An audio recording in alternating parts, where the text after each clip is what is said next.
Good morning friends. ಇವತ್ತು ಏನೊಂದು ಹಿಸ್ಟ್ರಿಯಲ್ಲಿ ಒಂದು ಭಾಗವಾದಂಥ ಒಂದು ಯಾವುದು ಮಿಡಿವಲ್ ಹಿಸ್ಟ್ರಿಲಿ ಒಂದು ಇಸ್ಲಾಂ ರಿಲಿಜಿಯನ್ ಬಗ್ಗೆ ತಿಳ್ಕೊತಾ ಹೋಗೋಣ. ಇಸ್ಲಾಂ ಅಂದರೆ ಏನು, ಮುಸಲ್ಮಾನ್ ಅಂದರೆ ಯಾರು? ಇಸ್ಲಾಂ ನಥಿಂಗ್ ಬಟ್ ಯಾವ ರೀತಿ ಒಂದು ಹಿಂದೂ ಆಗಿರ್ಬೋದು, ಕ್ರಿಶ್ಚಿಯಾನಿಟಿ ಆಗಿರ್ಬೋದು ಧರ್ಮ ಇದೆ, ಅದೇ ರೀತಿ ಒಂದು ಇಸ್ಲಾಂ ಸಹ ಒಂದು ಧರ್ಮ.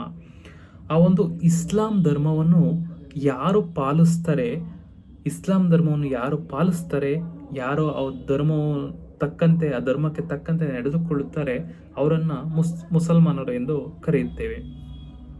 ಸೊ ಈ ಒಂದು ಇಸ್ಲಾಂ ಧರ್ಮ ಎಲ್ಲಿ ಹುಟ್ಕೊಂತಂದಾಗ ಅರೇಬಿಯಾ ಕಂಟ್ರಿಯಲ್ಲಿ ಈ ಒಂದು ಇಸ್ಲಾಂ ಧರ್ಮ ಏನಾಗುತ್ತೆ, ಉಗಮವನ್ನು ತಾಳುತ್ತೆ. ಈ ಒಂದು ಇಸ್ಲಾಂ ಧರ್ಮದ ಎಲ್ಲಿ ಯಾವ ಒಂದು ಪ್ಲೇಸಲ್ಲಿ, ಅರೇಬಿಯಾ ಕಂಟ್ರಿಯಲ್ಲಿ ಮೆಕ್ಕ ಎಂಬ ಪ್ಲೇಸಲ್ಲಿ ಈ ಒಂದು ಇಸ್ಲಾಂ ಧರ್ಮ ಬಿಗಿನ್ ಆಗುತ್ತೆ. ಈ ಒಂದು ಇಸ್ಲಾಂ ಧರ್ಮವನ್ನು ಸ್ಟಾರ್ಟ್ ಮಾಡಿದವರು ಯಾರು ಅಂದಾಗ ಮೊಹಮ್ಮದ್ ಪೈಗಂಬರ್. ಈ ವಾಸ್ ಬೋರ್ನ್ ಇನ್ ಮೆಕ್ಕ. ಮೆಕ್ಕಾದಲ್ಲಿ ಸಹ ಏನು ಮಾಡ್ತಾರೆ, ಮೊಹಮ್ಮದ್ ಪೈಗಂಬರ್ ಅವರು ಈ ಒಂದು ಇಸ್ಲಾಂ ಧರ್ಮವನ್ನು ಪ್ರಾರಂಭ ಮಾಡ್ತಾರೆ. ಈ ಒಂದು ಏನು ಇಸ್ಲಾಂ ಧರ್ಮವನ್ನು ಪ್ರಾರಂಭ ಮಾಡಿದಂಥ ಮೊಹಮ್ಮದ್ ಪೈಗಂಬರ್ ಅವರು, ಇವರ ತಂದೆಯ ಹೆಸರು ಬಂದ್ಬಿಟ್ಟು ಅಬ್ದುಲ್ಲಾ ಅಂತ, ಇವರ ತಾಯಿ ಹೆಸರು ಅಮೀನಾ. ಇವರು ತುಂಬ ಚಿಕ್ಕ ಏಜಿಗೆ ಏನು ಮಾಡ್ತಾರೆ, ತನ್ನ ತಂದೆ ತಾಯಿಯನ್ನು ಕಳ್ಕೊತಾರೆ. ಯಾರು? ಮೊಹಮ್ಮದ್ ಪೈಗಂಬರ್.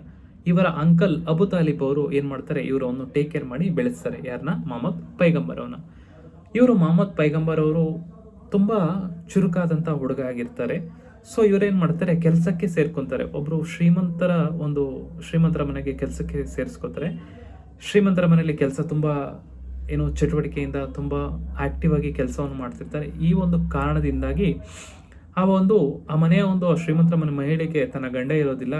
ಇವರಲ್ಲಿ ಆ ಒಂದು ಕೆಲಸದಲ್ಲಿ ಆ ಚಾತುರ್ಯತೆ, ಅವರಲ್ಲಿ ಆ ಕೆಲಸದಲ್ಲಿ ಇದ್ದಂಥ ಒಂದು ಸ್ಪಿರಿಟ್ ಅನ್ನು ಒಬ್ಸರ್ವ್ ಮಾಡಿ, ಇವರಿಗೆ ಅವ್ರ ಮೇಲೆ ಒಂದು ಪ್ರೀತಿಯನ್ನು ದುಟ್ಟಿ ಅವರನ್ನೇ ಸಹ ಏನು ಮಾಡ್ತಾರೆ, ಮೊಹಮ್ಮದ್ ಪೈಗಂಬರನ್ನ ಆ ಒಂದು ಮಹಿಳೆ ಮದುವೆ ಆಗ್ತಾರೆ. ಆ ಮಹಿಳೆಯ ಹೆಸರು ಖದೀಜಾ. ಇದಾದ ನಂತರ ಅವರ ಇಬ್ಬರಿಗೂ ಸಹ ಒಬ್ಳು ಮಗಳು ಸಹ ಜನನವನ್ನು ತಾಳ್ತಾಳೆ. ಅವರ ಮಗಳ ಹೆಸರು ಬಂದ್ಬಿಟ್ಟೆ ಫಾತಿಮಾ.